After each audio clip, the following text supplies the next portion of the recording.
So humans generally have 5 senses, and those senses being sight, smell, hearing, taste, touch. Dogs also have these senses, albeit to a much higher degree, but they also possess a 6th sense. I see dead people. Yeah, that, or otherwise known as extrasensory perception. So, do our best friends, these cute, furry little creatures, possess such a creepy talent? It's an age-old question.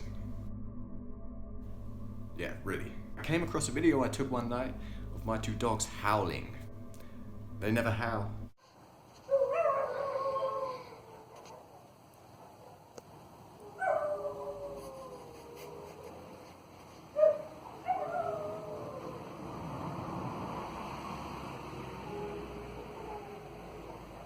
And that made me think then, behind the giggles, do my dogs see something that I don't see?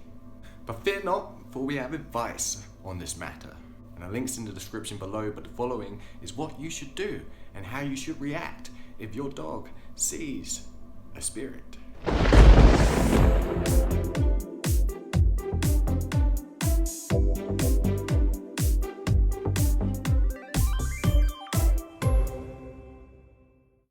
Ironically, this is the same face I'll make when Brock farts in bed. Isn't it?